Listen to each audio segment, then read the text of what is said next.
lovelies? It's your girl AmorGalore, and welcome back to my channel. As you can see, and today I have a special guest, my father. Oh my gosh. Anyway, so in today's video, we're going to talk a little bit about tips on changing your mentality. As you guys know, I've been on this whole love journey, self-love, self-care type of thing, and I think I brought my dad onto this video today because he always talks about you got to change your mentality about it. You got to change your mentality. So I thought, as a master's of psychology graduate, I figured he would give some good insight to you guys to help us all out in changing our mentality to more of a positive focus. So if you guys want to know what he has to say and the questions that I'm going to ask him throughout this interview, definitely keep watching.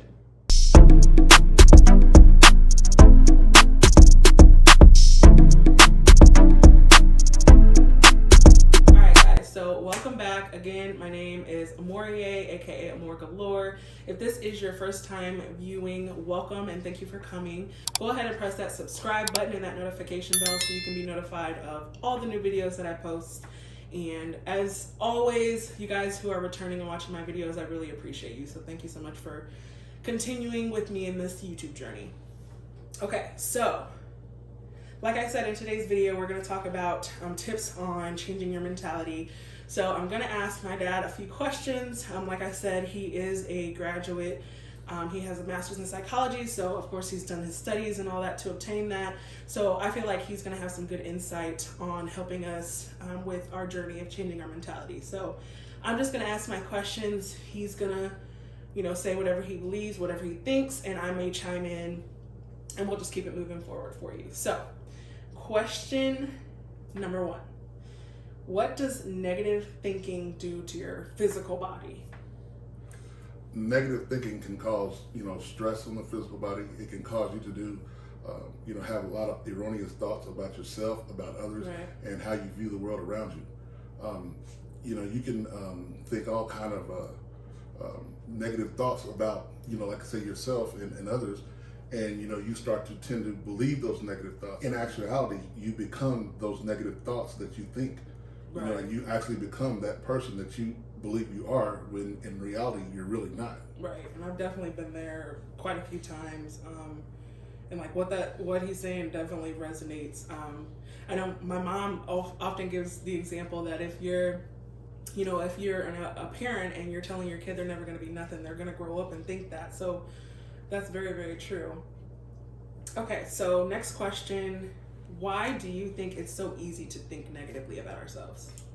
Well, just take a look at the world around us. The world really doesn't give us really a lot of positive things to make us think that we're positive. Ain't that true? So therefore, when we see these negative things, we tend to think that there's no hope for us, and therefore, once again, we become what we believe that we are. And right, if the world is a negative place, then we become negative, and that's how we're impacted by that. But right, the key to overriding that is to surround yourself with positive things, like positive friends. I mean, if you're involved in your church or whatnot, go there. That's where I usually go first. I always take everything to the Lord, and and I'm not trying to get all religious because I don't know the people that are viewing this if they're believers or not. But again, I mean, that's what I do. I right, take it there first. So I try to put positivity in my life that way, and surround myself by positive people, because as the saying goes, negativity breeds negativity.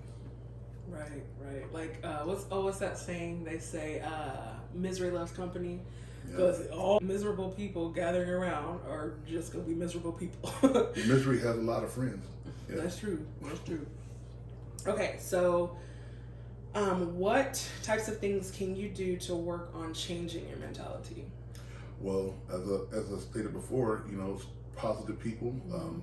You can actually, in looking at positive things, like I said, you start to become those positive things. And I know that I said that before, but it's true. The bottom line is, you have to be the one that actually makes that change. If you decide to stay in a negative situation and around negative people and absorb negative things, then you have no choice but to become negative.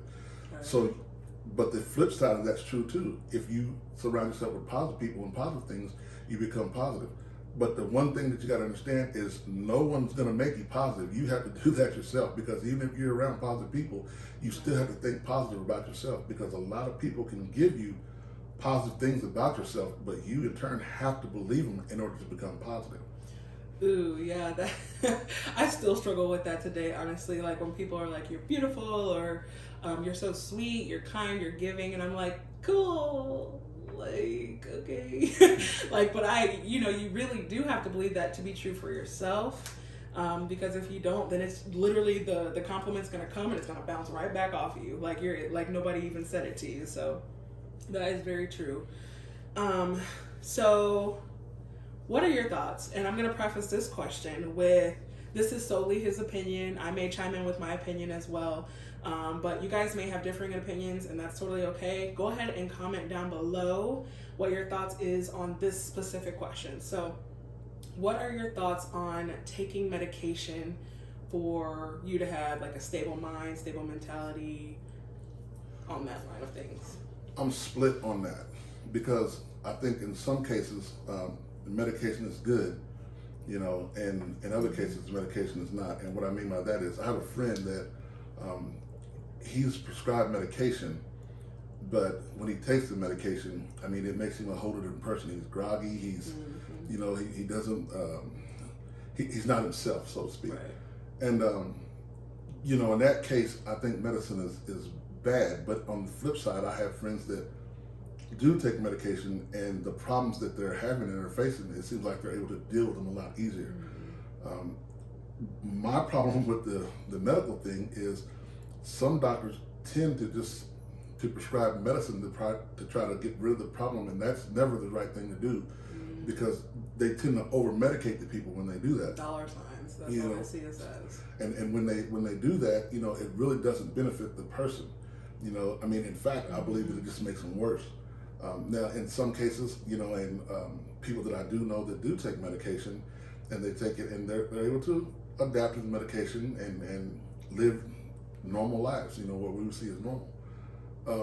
In a case like that, it's okay. So bottom line in the question, I believe that medication does help and can help, but I also believe that it in some cases it doesn't help, and that it can do more harm than good.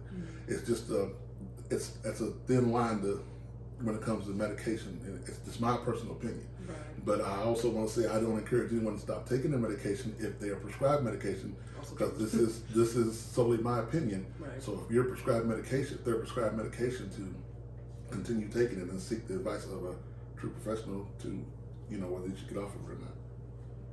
Yeah, I agree. A lot of the doctors, like, you've walked into a doctor's office before, and you can tell, like, if they're truly out for you or if they're out for themselves. Like, a lot of the times they are very quick with you. They're just like, Like I hear that someone's talking, but it's not really resonating and hear what you're actually saying. So I'm just going to give you this for your headaches.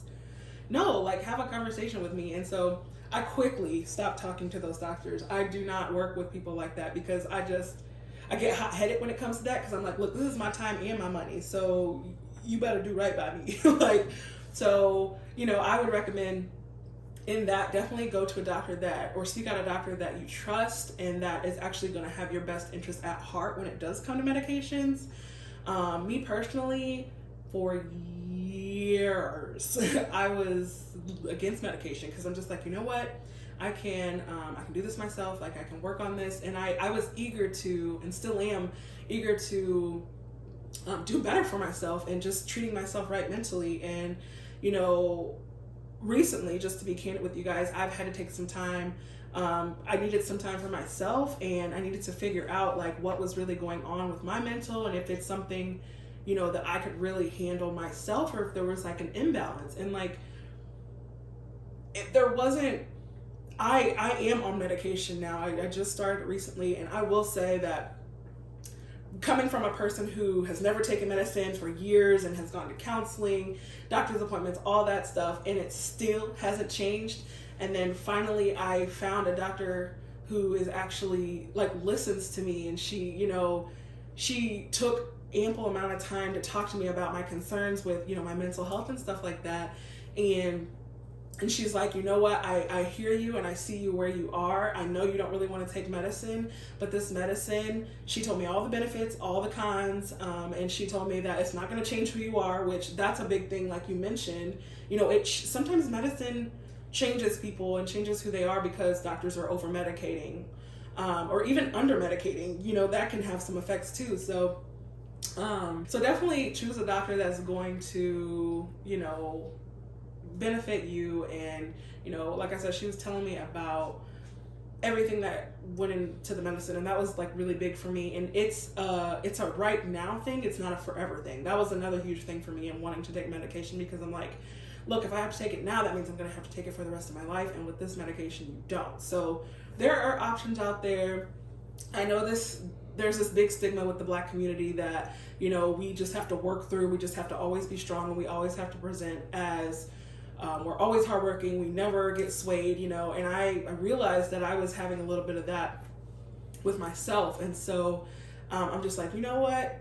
It's okay. It is okay to not be okay. And it's also okay to figure out like what you need in your life to make your mental health better. And that is literally my priority now. So yeah, medication's a tricky thing. It's a very tricky thing, but do what's best for you. You guys know how it works best for you in your life, so do what's best for you. So I have one more question, and we're gonna wrap this thing up for you guys. So do you have any other thoughts or tips that you'd offer when someone is going through a rough time mentally? Usually in a case like that, I would recommend at least having one good person that you know that you can talk to, that's gonna, you know, have your best interest in hand and gonna be straight honest with you. You know, that's the person that I would, you know, talk to and see if you can, if they can kind of help you out in your situation and steer you on the right path or whatever. But that's gotta be a person that you can, I mean, totally trust, that's really gonna be there for you, because, you know, you've got so many people out here that you tell your business to, and, you know, it goes from one friend that can trust one friend to another friend that can trust another friend, and then you got a whole line of people that I only told them because I trusted them. Well, no, those are the type of people you got to eliminate. Right. You got to get, you know, as far as telling your personal business to, but, you know, you get a person that you can tell your business to where you can sit there and really pour your heart out to them, and they understand and be able to respond and help you. You know, those are the type of people that, you know, you definitely want to talk to. I recommend that with anyone out there that's struggling with anything, try to find someone and talk. And if that's not helping, you know, you can also, there's all types of counselors out here, there's therapists and all that. And a lot of people, they tend to frown and, like I said, look down upon counselors and therapists because they feel like that they're psycho or they're sicko or whatnot, and that there are people going to see them as crazy. But you'd be surprised some of the people that you think that would think that of you are actually seeing counselors and therapists. And so that's why, you know, you can't eliminate that as an option, you know. And I know that field has gotten a lot of hit within the last, you know, several years because of the fact that people do tend to think that they're crazy, or other people think that they're, you know, wacky or whatever the new term is. But yes, I would definitely, you know, seek that out and just having someone to talk to, because if you can't find a friend you can talk to, then by all means you should be able to have a counselor who you can sit down and become to trust. And that's kind of how I, you know, feel about that. Also, you know, prayer works. I have to throw that in there. You know, if all else fails or whatever, you know, you sit down and pray. You know, but again, I'm not trying to go on the religious tangent or whatever, but just, you know, that's what I use. That's what works for me. So, but I encourage you to either go that route, go the counseling route, or, you know, find a close friend that you can sit and talk to that understands you. Thank you for your thoughts, sir. Appreciate you. All right, guys. Like I said, comment down below what your thoughts are on all of these questions, not just the medication one, or if there are any questions you guys want us to answer or talk about, or any future videos. I'd love to hear your thoughts on everything. By the way, I hope you guys had a happy Easter and everything was good with the kitties and the bunnies and the eggs and the candy for days. But yes, definitely keep spreading that love, you guys, and I will most definitely see you in the next video. Peace.